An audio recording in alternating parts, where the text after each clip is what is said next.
Okay, so here we are. This is going to be Christophe Clugston and Ken O'Neill, your favorite guys, giving you the lowdown on as the big category. And we're going to be covering the #1 taboo all of martial arts and in fighting and in warfare that people don't really want to admit to or talk about.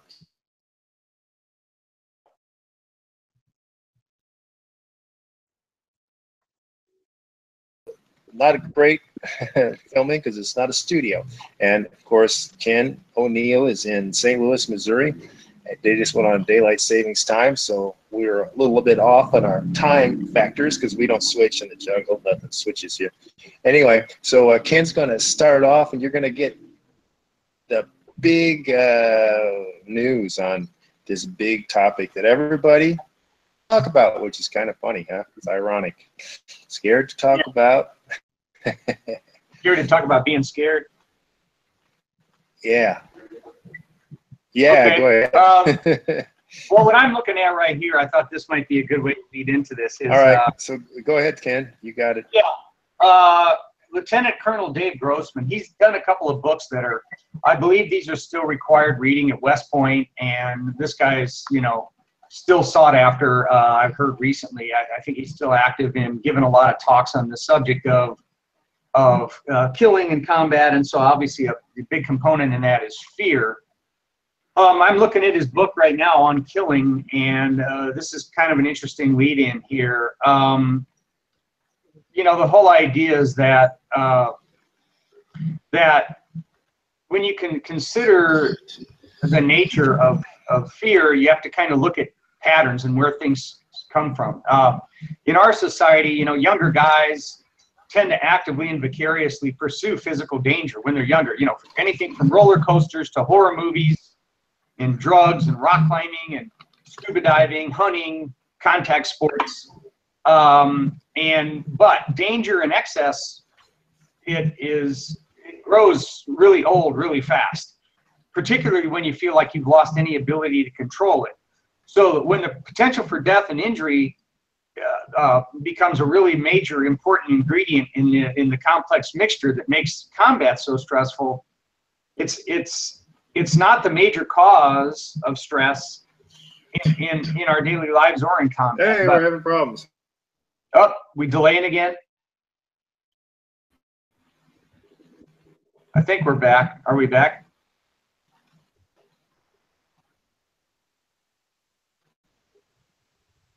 I can hear your background noise.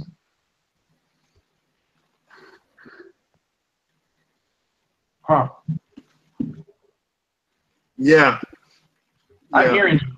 Okay. So, was there a delay again? Okay.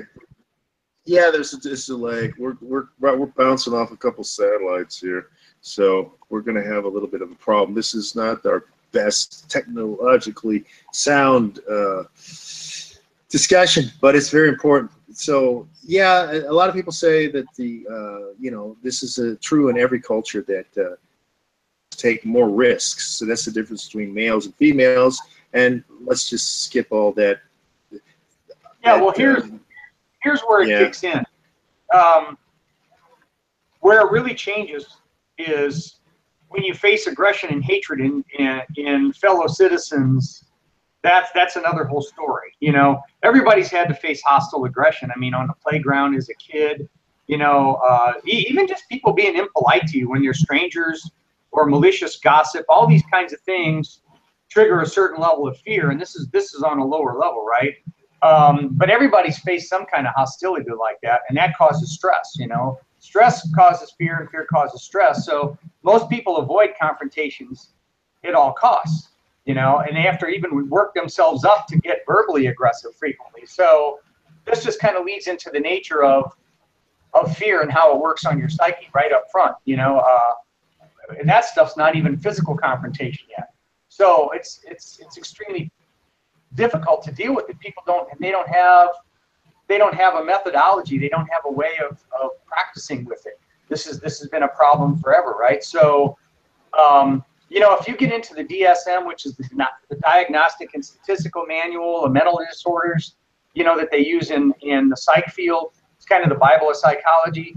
They talk about, you know, post-traumatic stress disorders, and that the disorders are more severe and longer lasting when it's been induced by other human beings specifically, you know. So I mean, people desperately want to be liked, you know, and they want to have control of their lives. So when there's overt human hostility and aggression, like what you run into in self-defense situations or combat situations, that assaults your self-image, okay? And it takes away your ability to control that. So your sense of the world as a meaningful place gets turned over, you know, and this actually directly affects your mental and physical health. So the ultimate fear and horror in most modern lives is to be raped or beaten, you know, or to be killed at the hands of another person. So this just sort of kind of states the issue, you know, of what all people experience. And obviously layers and layers and layers of this, it's like the energy of that's trapped in your body. You know, most people have no coping mechanisms for this. Yeah, absolutely. Yeah, there's a lot of things that we can talk about because you're talking about it at one. I was going to get to it from the other aspect of the evolutionary thing, in that males are just more risk takers than females. I mean, that's just that's a given, and that's something you see by the occupations that they choose, and then also by the division of labor that happens in most societies. Now, people in the United States who are trying to fight against nature, trying to say everything's a social construct. That's not true. It's the social constructs arise out of what is a biological difference. But what you're getting to is part of what everybody is.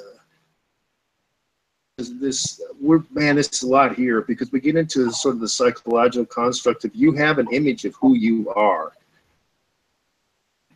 Your image of who you are is very successful by outward influences, and so you put a lot of energy into trying to maintain your self-image, and a lot of that has to do with ego, as we would use in those terms, has an ego projection and projecting your self-image, and so people will stay away from certain things that will be dangerous for them, or they will lie about those things, and that's kind of where we get to now. And there, of course, is very, very clear cut, because it doesn't matter about what you tell yourself, because if you're in real warfare, you have to deal with it, and that's what leads a lot of people to destruction. Speaking of that, though, there's been studies done on the number of what now is called post-traumatic stress disease or disorder or syndrome, and there are more people from the U.S. military that are affected by this than in the British. The British military doesn't seem to be as much affected by this, and it has a lot to do with their culture, especially since World War II. They're considered very stiff upper lip is the term, stiff upper lip, and they are also very they tend to hold certain things as just, well, that's just the way it is, you know, and they have a lot of gallows humor, which is something else you'll start to find with people who deal with death quite a bit. They start having this morbid sense of humor and hard time dealing with it. But it's a way to vent. In one respect, it's a way to vent. But Sure. But as we get to this is a deep subject, and a lot of people don't want to deal with fear because they won't admit that there's fear happening. And this is one of the big things about all aspects of training. And I'm just going to say this at the outset, and we get into it later. But most people never train when they're scared, and this is a huge error. And I'm giving out a gigantic secret here. If you're not trained when you're actually scared, you're not able to react when you are scared, because it's called state-dependent learning. You learn things in the emotional state that you're in, and you know them only in that emotional state. If you learn things in a very well-lit area, that's the temperature is controlled, that everybody's your friend, that things aren't that serious, that you're not going to die, everything is predictable, that's another thing that scares, is unpredictability. That scares everybody, basically. Like no security. As people get older, they really search for having a secure thing. Like every day they know what's going to happen. There's a sort of a routine that goes on. They're less flexible handling new obstacles. That's just part of the normal maturation process. And then also because they don't want to put out the energy, they can't actually anymore put out as much energy as they could when they were like 12 or 13 years old. So that's why, oh, these kids are very flexible. Yeah, that's what happens to survive in warfare. They become very flexible as far as what they have to do to survive. Mentally, they can still be screwed up, and emotionally and mentally, they can be screwed up. But this overarching thing, and this has been very taboo in martial arts. You don't go to some place, you don't go to some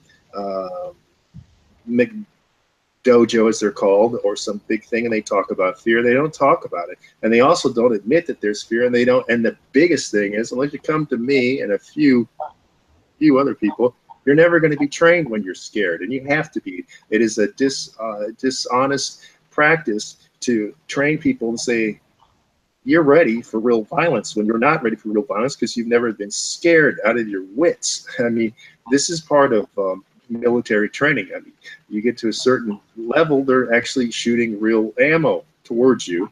They're not trying to hit you, but they're still shooting. I mean, I'm talking like 3 feet from you. They're hitting the ground with maybe 50 caliber even. That, if you don't think that's going to scare the shit out of the normal person, you're sadly mistaken. But what you're doing too is talking about.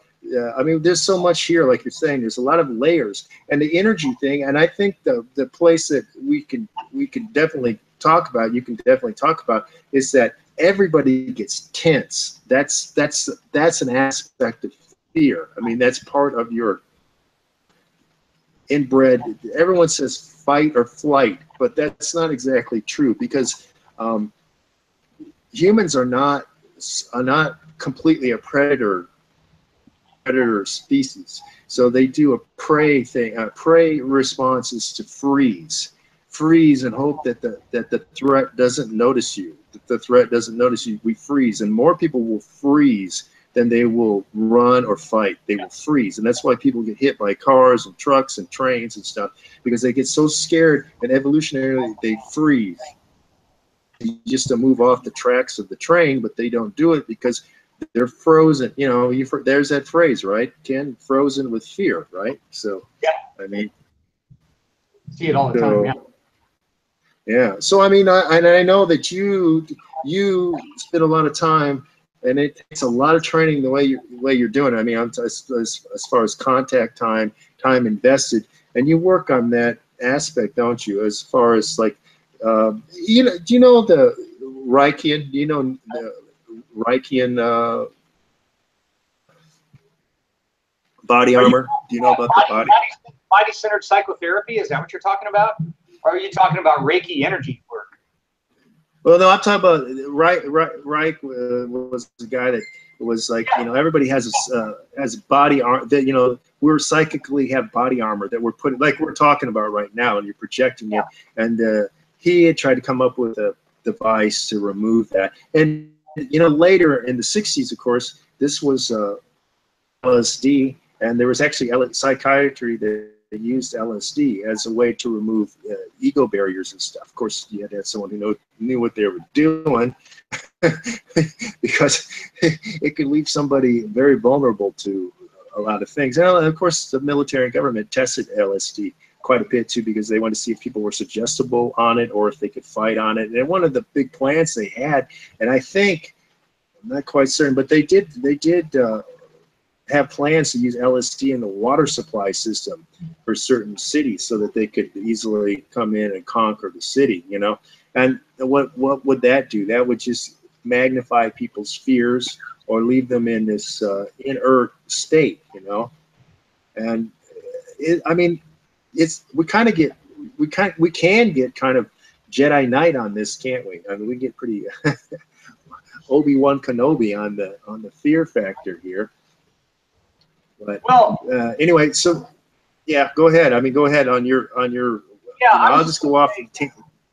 Taking a step back, that Yeah, you do have to do this. It's in even the psychology of how you present training for guys for this. I'm sure you'll agree is it's an interesting change because you know you have regular classes where there's maybe a very low level of fear during certain types of training, and one thing that keeps a little bit of it going all the time is not working off of patterns, which we've talked about a lot, but always making sure that it's spontaneous, that you almost never know exactly when it's going to come or where it's going to come from. That helps because that helps prepare you for that. However, when I do classes that are just about dealing with really aggressive attacks, that I set up an environment so I make sure people are afraid, man, it's just a whole different change. You know, the vibe is different in the room. People are truly afraid, and they're not comfortable. I mean, they're totally uncomfortable. And I've also learned that if you do it to that degree in every class, like Mike used to sometimes in the old days, it's hard to even hang on to students. People don't want to feel that. I mean, it feels like crap. You know, you get a little shaky. You know, you got that funny feeling in the pit of your stomach, and you know, all those things hit you, and it's very uncomfortable, right? So, but I always tell them, I go, you have to learn how to continue to function, you know, and I have found that the single biggest tool for helping a person, and we use this tool in every class, has to do with learning how to breathe and change your physiology and allow yourself to move again. It's extremely crucial. You know, and there's so many layers of exercises you can do to bring that out.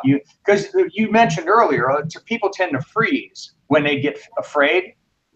Literally, by using a type of breathing, you can make the tendency to become active and move, which is kind of counterintuitive initially.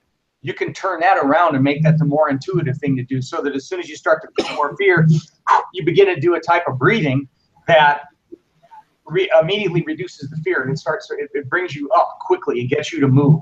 So this is not what a lot of folks do.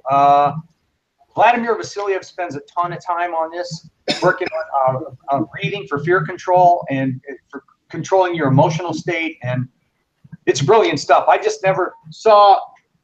never seen it quite as organized in anything else I'd ever done, you know, and it's crucial. I mean, because if anybody's, you know, going to try to apply any of this stuff in real situations, they have to have some understanding. They have to have some ability to function. You know, I watch sometimes after doing very fear-inducing special classes that, boy, all of a sudden the next class, sometimes there's fewer guys. You know, they shy away for a little while. Sometimes I think part of it is they're processing how that stuff made them feel. So, yes, it's crucial to do it. Here again, I would say if you did it in every class, though, your class would get awful tiny. Yeah, you have to go through phases. You know, there's phases of training, and what you're talking about. Yeah, I know what he's adapted stuff that the Eastern Bloc started. They did a huge research in this stuff, you know, and that's one of the reasons why their athletes in the Eastern Bloc were with less money and also a smaller population, especially, I think I mentioned this before, like Bulgaria. But what you're talking about, there's progressive relaxation, there's visualization, there's all sorts of things. And also they even created a separate psyche, a separate personality, which I don't want to go into all this stuff because it's deep and it might pull us off of our overarching topic here. But all of this, what you're saying, yeah, and that's what high level, when you're in a high, to get to, and I might as well just say it now, it's like the fear of losing. That was always my biggest fear. I didn't have the fear of physical harm so much, or the physical, you know, of anything. It's more losing. You can say that is what a fear of losing, embarrassment of losing. And when a lot of people want to say, oh, you know, he's not scared, he's just nervous. But nervous is basically an unknown fear. And nervousness is also fear too. And one of the reasons, like what you're saying, breathing, yes, this is enormous. I mean, this has been the yogis. I'm talking about the yogis who actually did stuff, not the ones who were at the millennial place with their mats and stuff. they all knew that this was breathing. Zen masters knew it was breathing. Every deep divers know it's breathing. All these people know it's scuba divers. Everybody knows it's about breathing in those tight-knit communities. And this has to be something that you work on, of course, but it is something, because when I've been training people, and I'm talking about sport fighting, and they go out there for the first couple fights, man, they hold their breath. Yeah, sure. And they shoot through their oxygen so quickly, and they're in oxygen debt, and they don't realize. And the same thing happens to people in real violence and real street fights. They don't know this. They, like, if you're going to your aerobic kickboxing, cardio kickboxing that you think you're also doing for self-defense, or you're doing whatever, or you're going to one of these schools that makes millions of dollars a month, I guarantee they don't use any of the things we're talking about for the very reason you just said, because, well, look, it's not nice, it's not friendly, it makes people want to leave. Yeah, because fear is fear. And how are you going to do something? How are you going to do something if you don't face the fear? You're not going to be ready for the real situation. Astronauts don't train in stressful, fear-producing environments. They just talk, well, I'm ready to go. No, you're not ready to go. And that's the thing, like you're saying, that you lose people if you do it. It has to be, and that's why the people I'm trying to train, as we get into a little bit about what we're doing, the people I'm trying to train are people who are mature, who realize that they don't need martial arts where you get patches and cookies and merit badges and all this other crap that doesn't have anything to do with your teaching you to survive, because I'm about helping you survive.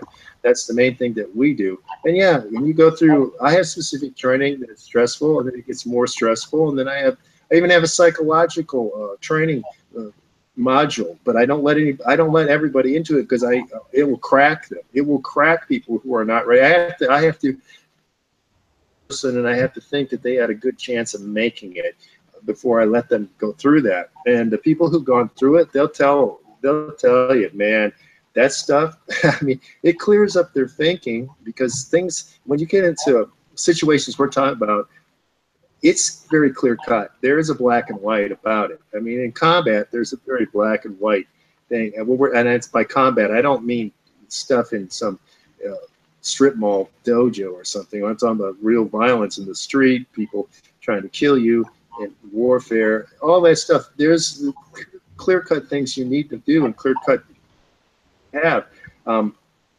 But going back a bit from that, yeah, the what you're talking about, it has to be one of the big things that and here's a big secret, give out the details, is that if you want to conquer fear, you have to approach it in a structured manner, don't you, Ken? You have to go about it with a sequential, structured of how to tackle it. It's just like anything else that you want to learn that's being taught to you by people who know what they're doing. They're going to employ a structured, sequential paradigm with successive gradations towards the goal, to use behavioral terms.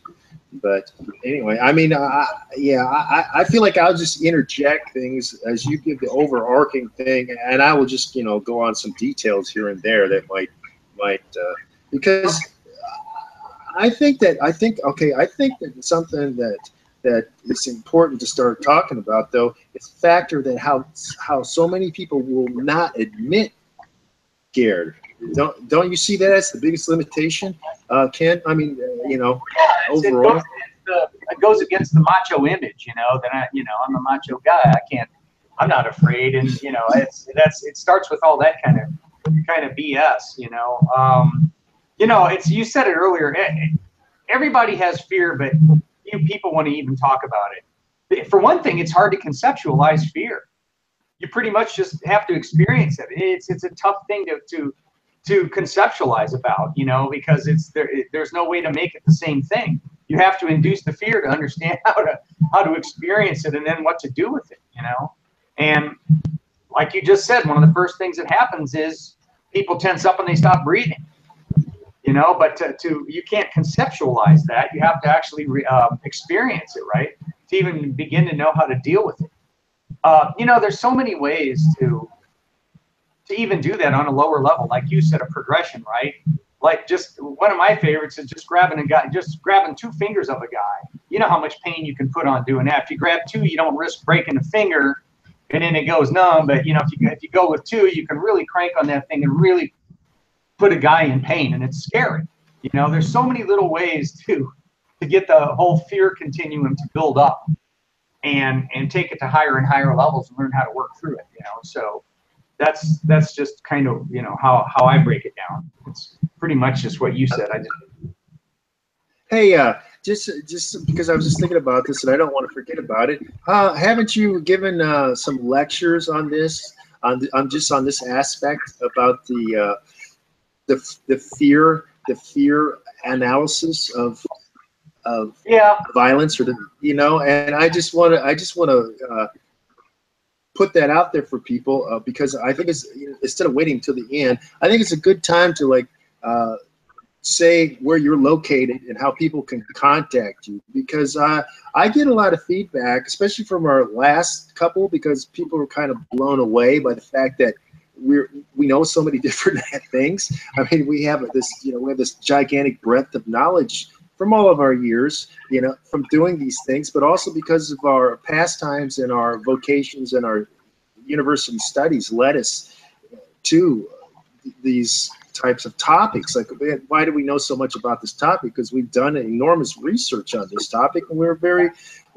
but we admitted it. The first thing was we admitted that it's a factor. It's a huge factor. Fear is a gigantic factor, because it doesn't matter what you know if you're not able to apply it. And if you're scared, you can't apply it. And this is where I've been like Ralph Nader, jumping on these people who do things, that train people who never do it.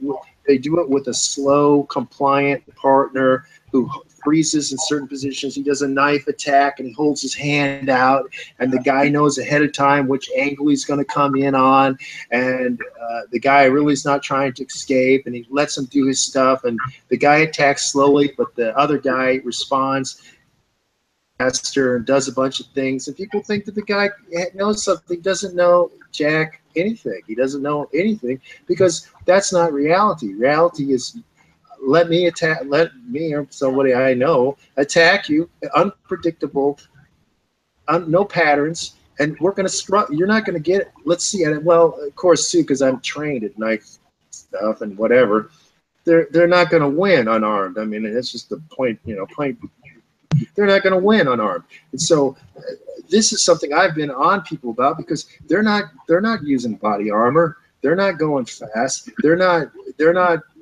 using people that are not in their group. That's right there. One of the things that you said early on was about a stranger. Now this is a gigantic difference. Having someone, Mike Sandlin was the guy who was really big. He's like, you know, when you get at a certain point, I'm going to have people attack you that you don't know. I started doing that, and I got that directly from Mike. I had a gal who was, first time I really did it, took it all the way, was with a gal who was barely big enough to get on a police force over in Illinois, and you know, this was one of their biggest concerns, is, you know, how is she going to handle, you know, these bigger guys? I mean, not only physically handling them, but be able to overcome the fear to do anything at all. And the way I tested her in the end was, I was training her in a wrestling room over at SIU Edwardsville, and been a pretty intense workout. I knew she was already tired. I had been doing things to scare her throughout the class, and then I said, hey, I gotta pee, I'll be right back. I left, and 2 minutes later, here comes 2 guys. She can't even see their faces. They got motorcycle helmets on, they're blacked out visors, they're wearing padding under field jackets, and they just went at her. And she ripped these guys pretty good. You know, I still wasn't sure how she would deal with it, but she did great. I mean, there was an initial, just kind of an initial freeze when the first guy walked in because it was so unexpected. You know, her mind was prepped for me walking back in the door. But then, man, once he took a couple steps toward her, she just went berserk on the guy, and she managed to put both of these guys down. You know, she got hurt a little in the process, but yeah, I mean, that's kind of like the ultimate test, you know. And I like what you said about knives, because we were just doing this yesterday. Still one of my favorite training tools, because, you know, there's a little trick you can do with a knife that it's pretty cool. I mean, you just hold up a real knife in front of a guy's face, a foot away, and you're showing him the flat of the blade. And he just sits there like, yeah. All you have to do is turn it and let the edge of the point, and you'll see the guy tense up immediately. It's just a natural psychological reaction to when he perceives the threat and sees the sharp edge of the point. And it's an interesting little test for inducing the fear. So, you know, even a hard aluminum knife, once that thing starts banging on you and cutting on you, you know, your mind goes into the feeling it's real, you know, it's a knife, and it just really helps to bring out that higher level of intensity, you know, because nobody wants to get poked with that thing. It hurts like hell, even though they know they're not going to die. There's a part where we're back to the brain doesn't know the difference between simulation and reality when you get going in a situation. So it's one of my favorites. You know, I was going to say, you brought up the thing about these talks. You know, it's interesting because this ties into something else you said. When I do these, it's the subject, they go self-defense. I go, no, there's a stage before that. I like to distinguish between self-protection and self-defense. Self-protection meaning if you're good at that stage, you won't be defending yourself in the first place. It's an avoidance stage. I just like to have a way to delineate. And people, because right away they want to jump into, you know, some hokey little, well, the guy grabs my wrist. You know, they think they're going to go to these talks and you're going to show a bunch of techniques and stuff. And, you know, I spend 2 hours just explaining to people why that's completely hokey BS way to do anything. And then and frequently if I have someone pressuring, I'll bring them up and I'll say, okay, I'm going to do one thing and one thing only. And I'm not going to use any fancy techniques or anything else, or I'll even bring another stranger up out. And all they're going to do is grab you in 2 places simultaneously and escape from it. You know, and people see how quickly that fails. They start, they freak out and they stop breathing and they start getting really afraid. And I go, see why getting into the actual physical self-defense part is another stage. We have to talk about this stage first, you know, which is dispel a lot of myths, because already you have the myth in your mind that you can just start learning some techniques, which is what you've been saying about standard martial art approaches. And the techniques are useless if you don't know how to deal with the fear part that comes first, you know. So I always start there. And I talk about that for 2 hours. And then at the end of the 2 hours, I say, now, if you want to go to the next stage, we'll do a workshop and we'll just deal with that. And I'll put you in situations and you'll be afraid. And you're going to learn how to think out of the box and use your environment and various other methodologies to do one thing only, which is to try to escape. You're not here to beat a guy up. You're just trying to escape. You don't have those skills. You know how frequently people want to do the workshop? About 1 out of every 5,000 people actually want to take it. They rarely want to do it. They're like, ugh, because now all of a sudden they have a different level of understanding that, oh, well, that's okay. Well, that's really scary. I'm like, yeah, I'm not here to entertain you. I'm here to dispel myths about this subject. Because, oh, well, I'll carry my mace. I go, oh, really? Okay. How many times have you ever fired that? You ever do it with the wind blowing in your face? Have you ever set up targets? Have you ever gotten yourself afraid and then tried, you know, they have all these goofy ideas. So I frequently go to these things and it's not what people are expecting. And some people are actually kind of pissed. And I go, good, I'm glad you're pissed, but, you know, open your eyes, you know. Right. Well, there's a couple things to say before I forget them on these. One of those is that, the people don't realize that if you've never done it, like let's say you're extremely cold, try firing off that, try to get your hands to work on the mace bottle, you know, on the pepper spray. Try that. And if you haven't done it in cold, then I'd say you're going to fail at it, number one. But what you were getting to, the bigger part that I think that we should have to talk about is the factor that people want to avoid this. Like you're saying, you don't have a lot of people who want to train in it. I do, because that's what people know. It's what I do. I mean, you know, I'm trying to get pre-selected people who realize they need to face the stuff, and they come out in personal power. You know, they come out with personal power, which is on a physical plane. It's on a psychological plane, and maybe even on a psychic plane. You know, and there's ways that I incorporate teaching of how to solve it, but also at the same time working on the emotional factor of the psychological factor of curing it, because there's ways to do it. And no, I'm not going to tell people right here. You're going to have to come to my training that I do. So, I mean, that's a little bit of difference. But what I wanted to say was, that's part of the psychological protection, once again, of their self-image, isn't it, Ken? That they the people who want to avoid things and say, you know, put their head in the sand is one saying. I like to say, like, they want to sweep it under the rug or pretend it doesn't exist. This is the biggest thing. Pretend it doesn't exist, and that way it won't affect me. You know, I won't, if I don't think about violence, then I won't be in violent situations. This is complete and utter new age crap that doesn't work, because violence doesn't depend on you. It's not about you. It's if the other person decides to put violence on you, you're involved in violence. It has nothing to do with what you want. If one person, it gets into game theory, you know, what you want doesn't apply. It's what the other person wants and what your best result in that situation is. And that's what you're encountering, isn't it? It's sort of you're encountering that psychologically projected defense, isn't it, Ken? Like, I'm going to protect my self-image by not going to this type of class. Yeah, there's a lot of that, and it's just the fear of what'll happen. We're back to that again, you know. Yeah, this is a double-edged sword, because I do believe there's a level with this where, you know, but it's not the same as pretending like there's nothing out there that can hurt you. But I think there's a level of training such that if people work on really high-level awareness, they learn how to recognize and trust, we'll use the word vibes, and they can avoid a lot of this stuff in the first place. I mean, I notice a lot of the people that tend to get attacked are people that do really dumb stuff. So let's talk about first stages. Let's not do dumb stuff. Let's eliminate it as much as we can, you know? Let's don't leave the front door to our house unlocked all night, even though it's a safe neighborhood, right?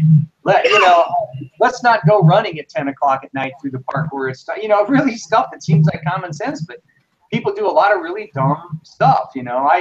I think the first stage is trying to get their awareness to such a point that, no, there is stuff out there, and you are, even energetically, I believe, attracting it to yourself. If you walk around with blinders on, pretending, you're going to draw that to yourself because maybe you need to learn something. You know, I think things work in that realm, but completely living in a fantasy that it's not there, no, that's not it. That's not it. You know, that's a good way to draw it to yourself, I believe. So. Well, yeah, what you're saying is something I've said a lot to different people, and you get that because, like, you know, I'm not in the United States, and I've lived in a lot of places that are pretty dangerous and a lot of the third world, and you see a lot of tourists that will show up and wearing the wrong stuff. They're walking around oblivious, is what I like to say. You know, they're oblivious to what can happen. So, and I tell people, here's a free giant methodology to grab onto, and that is always assume you're going to be attacked. I mean, that will change everything. That's you're talking about awareness. This puts, and also this is you have to switch your paradigm. You have to switch your paradigm, and this is really what we're talking about here, is that you have to switch your paradigm before you can use the physical aspects of what the training is about. You have to mentally shift. You have to emotionally shift. And of course, Mike Sandlin was the guy, what he talked about. And this is our analogy to, you have to put up the raincoat on before you go out in the rain. It's not going to help you after you've been in the rain. It's the same thing. You've got to switch gears. You've got to have this paradigm shift, like you're talking. And I like to say it's oblivious, you know, like, oh, you know, people aren't going to attack me. You know, I'm from the good neighborhood, or I have money, or I don't hang around. You know, I'm an American. You know, right there, that type of attitude, you're a target. You know what I'm saying? I mean, that's a target. Oh, think about the vibe you're putting out. See what I mean?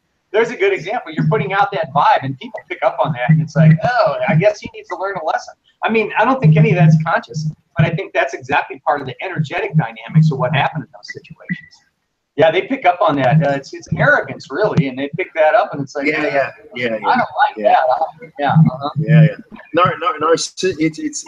It's a combination of a lot of things. It's narcissistic behavior, because you're only thinking about yourself, and that only your viewpoint is your worldview is the only worldview, which is completely wrong.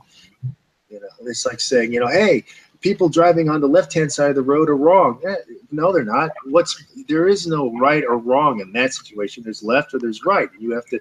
Your worldview is right-hand side because that's what you were enculturated to believe. It doesn't mean that that's correct. The same thing with the left-hand side. It's just what you're culturally. You know, you have to be flexible and say, hey, some people, which side are they driving on? Because if you're driving on, if you're thinking you're going to drive on the right-hand side of the road and you're in a place where they drive on the left, you're going to get hit and killed, and the other way around. So this is exactly what we're saying. I mean, I'm using a lot of different analogies to get the point across that you can't think, you have to analyze. So that's the thing that we've done. We have to analyze that there's other types of viewpoints, there's other frames of references, there's other types of psychological makeup. Of course, there are people who are always trying to just go out and attack you, be that for profit or just for power and control, that they like to abuse people because that's a thing, you know. I mean, that's a thing in a lot of animal species, actually, just tearing apart the us or them. You know, are you part of the tribe or not? You know, are you part of this? Are you part of this in group or are you part of the out group? And this goes on everywhere, and it's like denying it is not going to help you. I think that's the big. Okay, that's what we're really saying here. It's like denial will get you killed, right, Ken? I mean, that's really where we're at, and this is fear. It starts with denial, don't you think? Yeah. I mean, yeah, I would say you could say that in a sense that, you know, I think everything comes back down to a funny way that things work energetically. That, trying to control things by ignoring them is not the way. You know, definitely not. There has to be it's tough to frame it, but like I said, we're kind of back into an area of vibes, feelings that you put out, and not paying attention. You know, it's sort of like this. It's kind of like, you know, if somebody's walking behind you, and you turn and look at them, and you just look right at them.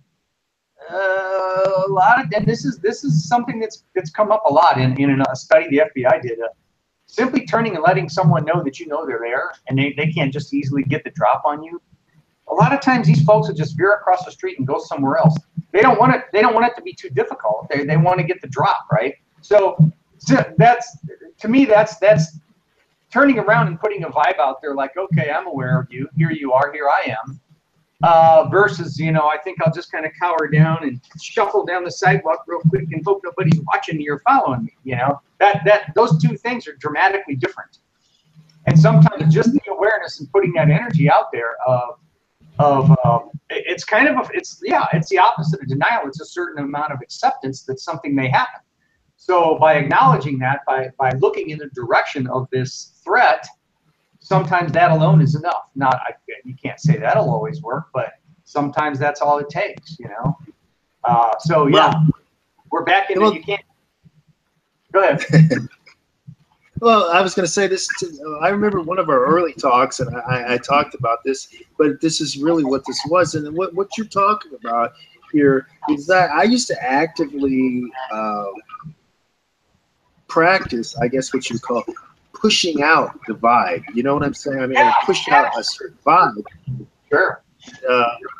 And what I was saying, what this ties into, if people want to go back to one of our earlier talks, I was talking about how I used to hang out. I'd go into dangerous areas, and I'd just be there, you know. And like I was saying one time, I was in Denver, and I was in the inner city of Denver. This was back 20 years ago or more. And these tourists were lost, and they happened to be walking around down where I was at, and there's some black guys that were sitting on this like low wall and stuff, and these people were about 20, 30 feet in front of me, and they were walking, and they were nervous, you know what I mean? They were very nervous, and the guys that were sitting there were giving them a hard time, you know, and the tourists were trying to act like they didn't exist. They weren't saying anything to them. They weren't responding. They just tried to look down and keep it, you know, and they were getting more and more abuse. And I thought, oh, you know, all right, these guys are going to try with me, you know, so I'm ready for it. But I was pushing out, you know, I was in really good shape at the time too, but I was pushing out the vibe. And when I walked through there, these guys just looked at me and said, "Hey, what's up, boss man?"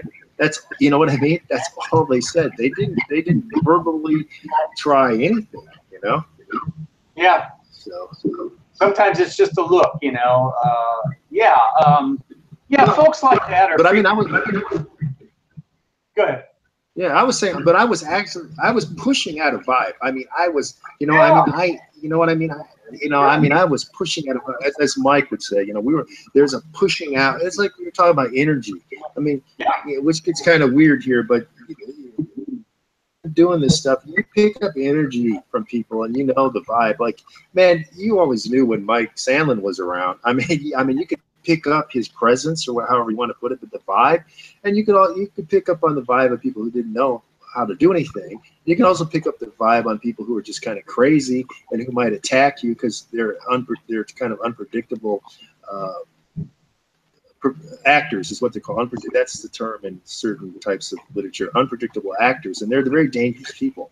And so you really don't want to be around that type of person. And some movies portray that, you know, the psychotic guys who are just eating dinner, and suddenly someone says something and they just go off the deep end. They shoot them right there at dinner. You know what I mean? Those are unpredictable actors, and you don't want to be. You talk about go ahead. Categories of the kinds of people that, you know, it's one of the things I do in those talks. And there's probably only one that's worse than the guy you just described, and that's the guy who's a professional assassin. Because he's not going to give you a chance to see him coming. You know, he's going to get you more often than not, you know, especially if he's doing it at a distance.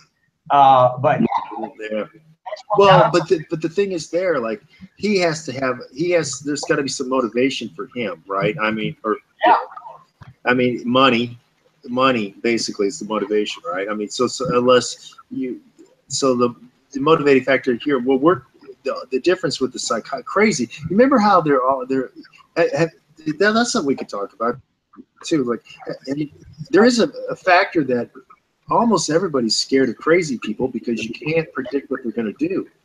You know, and in my case, I would eliminate them. You know, I mean, if I had to be around them for any, like, I don't want to wait for the time that they're going to go off. I mean, some of these guys, I can't remember if Dillinger was that way, but I'm just trying to use something. I mean, like Manson or something, you know, Charles Manson. There's a case. You know, I would eliminate him. I wouldn't wait for him to. It's easy to see he'd done crazy, sadistic things before. He's going to do it again. If I had to be around that, I would just eliminate him, because I'm not going to risk it and wait for him to do it when I'm sleeping or whatever, right? I mean, that's what we're talking about. Yeah. And that goes back to that first stage of, you know, you got to develop those abilities to sense these things. And, you know, evading is the best. You know, I mean, what's a fighter pilot do when he ends up in enemy territory? He's not out there trying to fight anybody. He's trying to evade and escape. You know, and that's always the best principle. You know, I don't know who I think Bruce Lee even used to say this at one point, where he'd say, well, you know, a beginner should do what a really advanced guy does as a fighter, and it should be the same thing, and that is, at all costs, try to avoid the fight. But the difference is the guy who's really advanced is doing it after going through an extensive process, has a much higher level of even the ability to do that, and to even know all the things that can happen if you don't. I mean, that's the big difference. You know, the one guy's doing it because he has no skills, he has no anything, and the other guy's doing it because he does have that knowledge. Yet the end goal is still the same, because there's no predictability on what the outcome's going to be. So you try to avoid it in the first place. You know, I just think it's important to put that out there. You know, it's interesting. Running away is the best thing to do, in a sense. You know, if you can get away, then nothing happens. You know. Yeah, of course. I mean, this takes us in a lot of directions. There's a lot connected to what we're talking about, as far as, for example, like people. Okay, the main thing is, like, people will hurt you if they don't risk any reprisal, and that's part of the wolf pack syndrome. That's why in mob behavior, you're going to get attacked by a lot of people, because they factor that their ability to hurt you is so high, them being able to get hurt, and so they'll do it. And that's also why it's much easier to have these millennials who grew up playing video games where they're not attached to any emotional, they're not in threat. That's how they're the ones who fly the drones, you know, drone strikes, because they don't risk anything. They're not actually there. Nobody's going to actually hurt them. You know, when they're in Utah or Nevada, whatever, flying the drones over Afghanistan or whatever, and they're killing people long distance as if it were a video game. They risk nothing, so it's very easy. Now, when you start getting to the people who are, because I'm just bringing this in as gradients of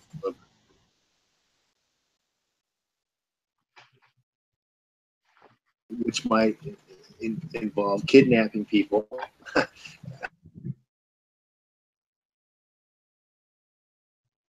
Do that, they have to do that, bag people, get them. Those guys, now they risk. They have to be. They risk personal conflict on a high level if they could die. You know, so that type of person is a different mental makeup. Because they're risking something. They're really risking something. A drone pilot is risking nothing. You know, and that is exactly what we're talking about here. You got to realize that people who risk nothing will be more likely to hurt you.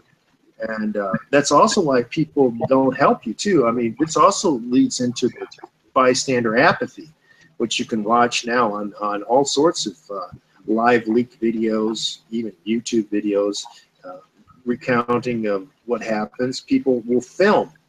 They want to be spectators. People want to be spectators, but they don't want to get involved. And in my opinion, they're cowards. And I hate these type of people.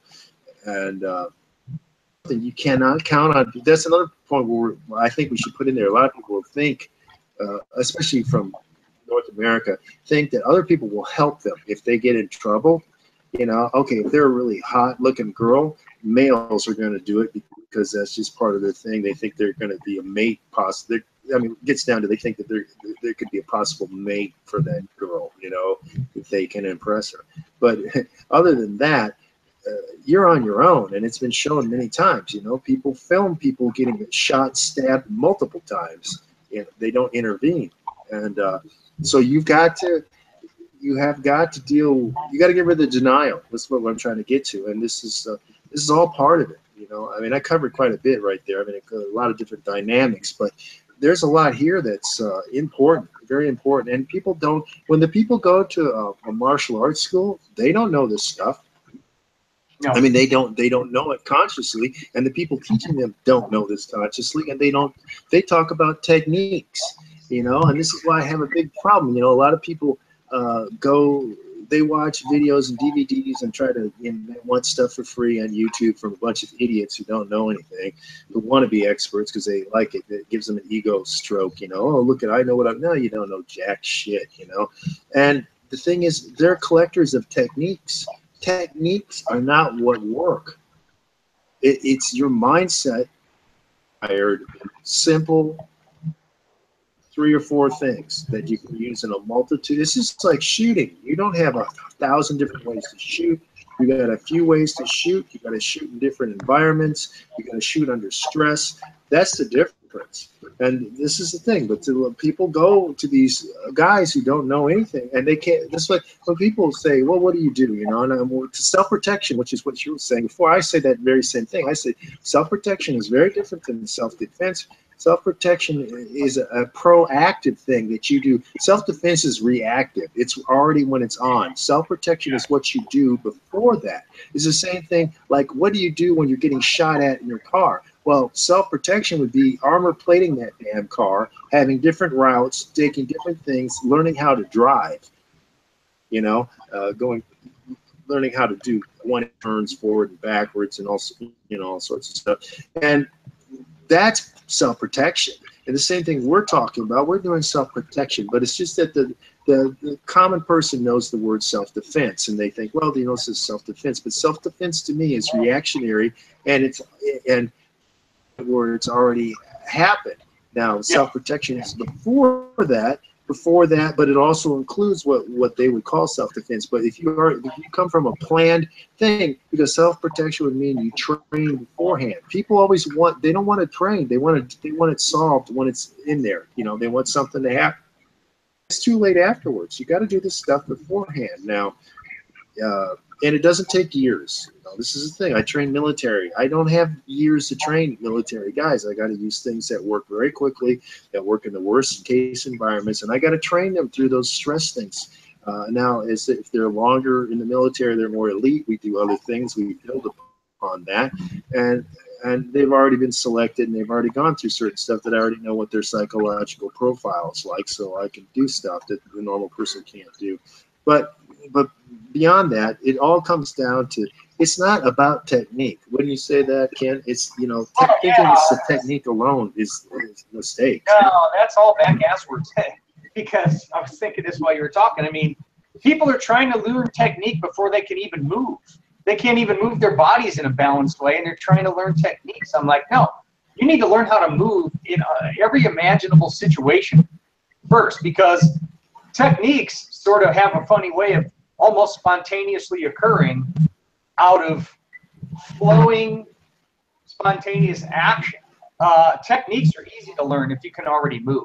I think most people approach it backwards. They're learning these techniques first, and they're in awkward positions, and they haven't really drilled and spent a lot of time learning how to really free up their bodies and move first. Because if you can do that, you can do a lot without even having any damn techniques, you know? I mean, if that were, yeah, you know, I mean, that's a lot of what built Jay's school, you know, the California Martial Arts Academy. Is here comes these same guys you're describing who've had all these years of martial art training. They've had all these fights on the mat and stuff, and then they go get beat up in a bar, and it's like, oh God, they weren't prepared for that at all. The environment, the spontaneity, the fact that all the kinds of techniques they learned for striking are completely useless in that environment. And then they're looking for an answer, and then they would come to us because they knew we were out in left field. We were known as like these Filipino guerrilla fighters or something, you know. So they would come to us after that would happen. We had so many black belts coming in there, you know, that were already, a lot of them were already well known. It's just back to how acting out martial things. This is why I hate all that. This big trend for these European dramatic sword fighting guys, you know what I'm talking about? There's these little groups, and they're like theatrical fighting guys, and they act out all this crap, and they do all this stuff. It's like, well, okay, if that's what you really want to do, I guess that's fine. But then at some point they start thinking they're training for some kind of real situation, and everything they're doing is completely unrealistic, and it's overly stylized, and that's the word I'm looking for. These snippets of like how Japanese warriors battled wearing field armor against a guy with a sword, and acting that out in a dojo without adapting it at all to how things work now. You know, a lot of the ways of moving and a lot of the techniques were geared to both guys are wearing this field armor, you know, and you're going to have to brace yourself in certain ways to even be able to move and even be able to do a throw, etc. But you need to take that out of that historically stylized arena and make this thing adapt. And the worst mistake I see of all, and you said it, is people they try to start on the end with the technique. It's like you can't even get to the technique if you don't know how to move first. It's all backwards to me, you know. Yeah. Just change one variable when the guy's trying to learn his technique, say his outward wrist lock, right? The guy can't do it because he doesn't know how to move first. So naturally the technique fails because he doesn't understand movement. So we're all back to things being backward and upside down. It's something that I say all the time, and is that movement will beat anything. If you've got movement, you can beat anything. If you got the space, and you can move, you can beat anything. Now, what the limitation of that gets to, of course, is do you have the space and then your energy? Because you better be in shape, because you're not going to be able to elude 4 people unless you're in shape. But I deal with the factor, okay, what happens if your space is limited or you have to engage with people? Then there's things you can do, but movement is part of that. That movement is completely about that, which goes to what we're talking about in a way is strategy and tactics, which is above techniques. Techniques are a sub part of tactics, and but that's what people teach because they don't know any better. And I'm not going to start talking, but I mean, if people want to come, like when we do combat judo, we're doing our seminars or camps with normal civilians with combat judo, they get introduced to this whole idea that techniques are not the answer. And I give them a lot of real world cases of where people already knew how they could survive. And I'm talking about people get killed, but they've never been taught by somebody who knows strategy or tactics. They've been taught by people who knew techniques. And you can always see the thing that these martial artists do is it's like, well, you just don't know the right technique or you haven't practiced technique enough. Well, not really. You should be able to apply a couple techniques across the board. And if you look at professional fighters who are very good, like Ali, let's look at Ali, for example. Ali was using a jab. You knew he was going to use a jab. He still used a jab. He was able to put a jab in 15 rounds back in the days when he was fighting 15 rounds. You know, he was putting a jab in. You knew it was coming. Everybody'd seen it. He's still landing a jab. But he's working with a couple techniques that he can apply anywhere. And he gets very good at applying them anywhere. You know, and people want to quote, yeah, because he could move and he could put it in for yeah. The movement. Yeah, that's perfect. yeah. Yep. And I mean, that's what I'm saying, you know, and people want to, a lot of people like to quote Bruce Lee, but they don't really understand him. It's like, I fear a man who practiced one technique 1,000 times rather than a man who practiced 1,000 techniques one time, or what, you know, that's pretty close. It's a paraphrase.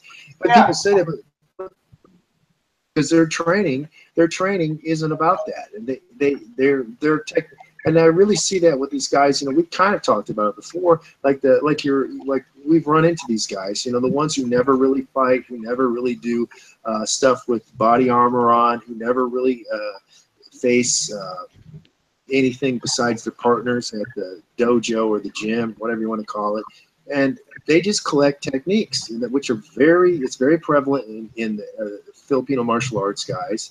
It's very prevalent in of course, the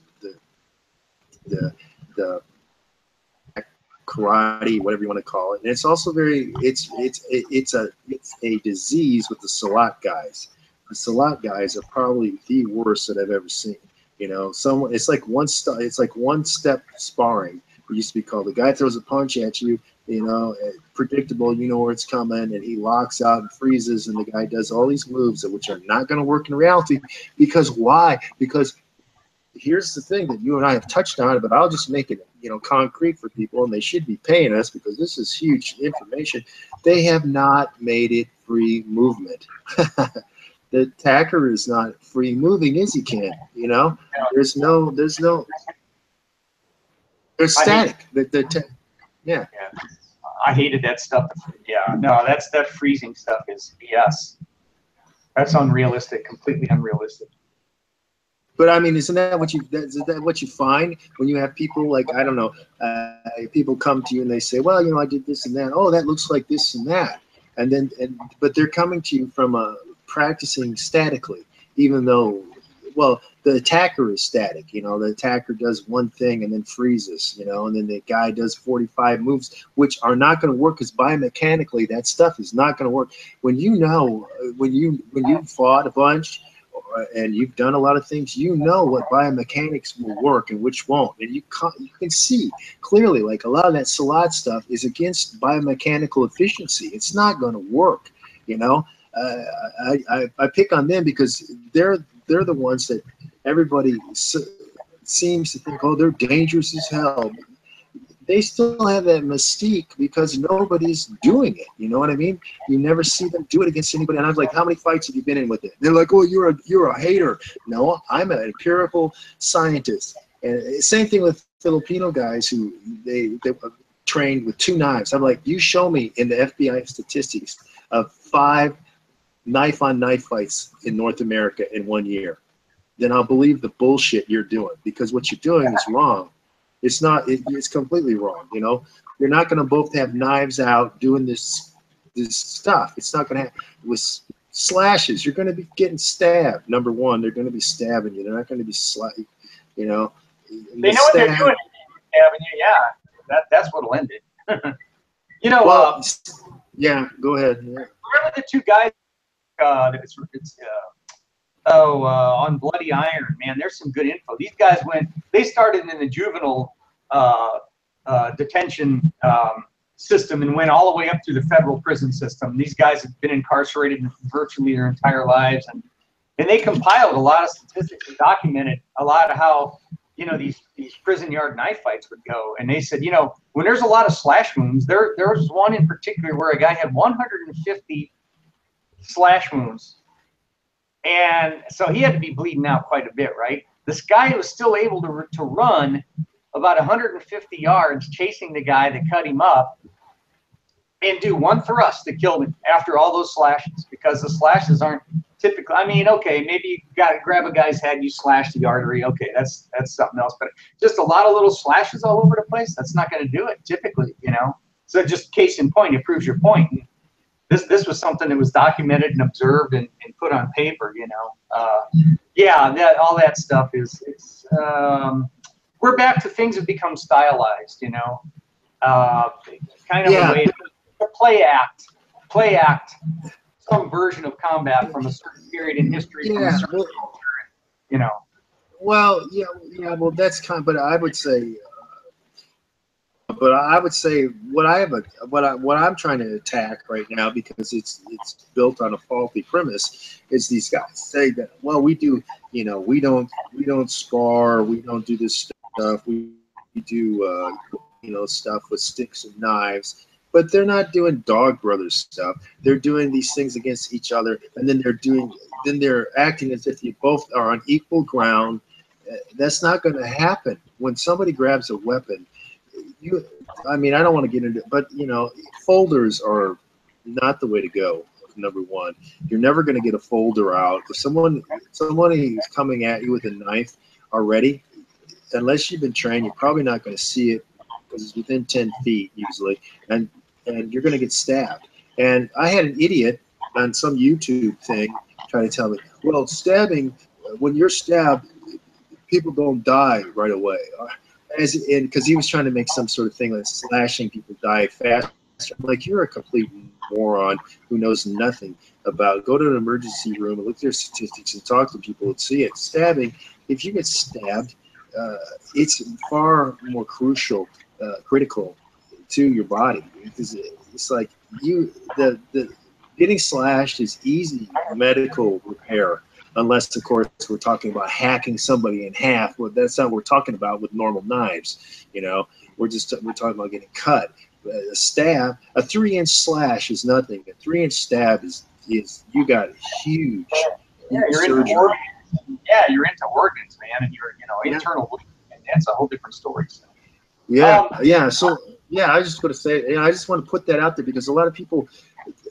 They're just not, and they're not open to critically examining what they're doing, which is the number one, which is a fear. It's a fear. What's into our topic? It's a fear of critically looking at what you're doing, which is what you have to do to advance. You have to critically look at what other people are doing and what you're doing. Is it built on reality? Like, this is what you're talking about. Are you doing things that are not likely to happen now, or not likely to happen in your environment? Like, I see a lot of people training and they train as if they're going to be in a warm environment, and they train with shoes off, you know, like you're coming up on the winter there, in the snow environments and the stuff. This is completely, they don't know what to do.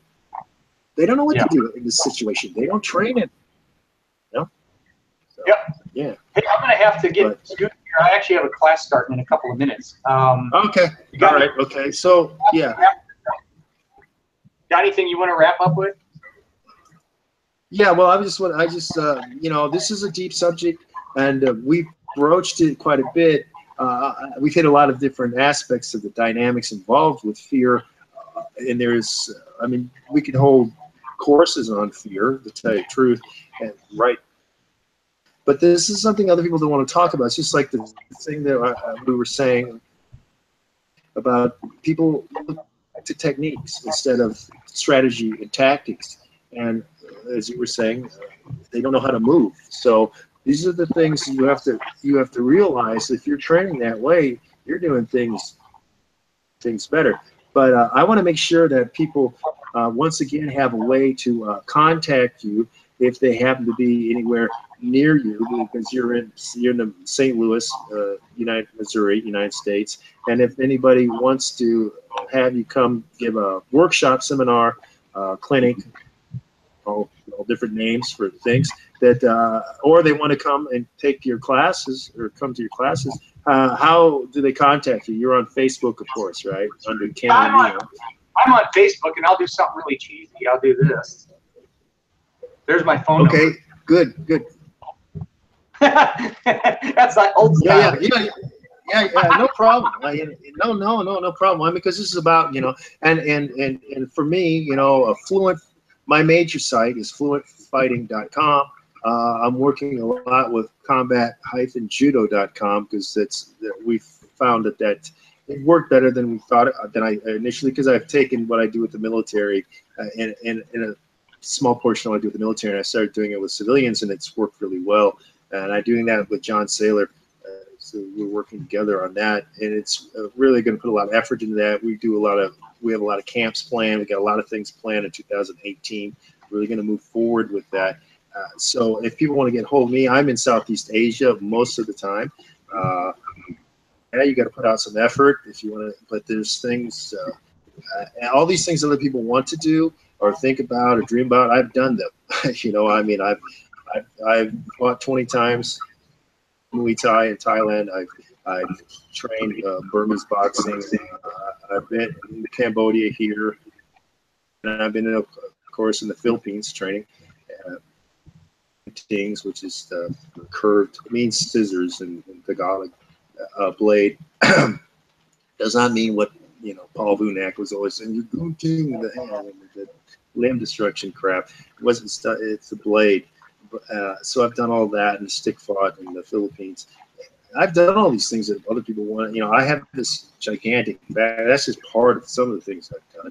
And of course, I'm a military trainer. I'm what's called a subject matter expert for zero distance warfare. So yeah, it's fluentfighting.com. Like I said, it's my main site. And I'm on Facebook a lot of different ways. But the thing is, you know, we're hoping to get things going at some point where Ken and I can do some at least workshops on a lot of these aspects that people don't ever talk about. Because this is something like right here, what we're saying right now.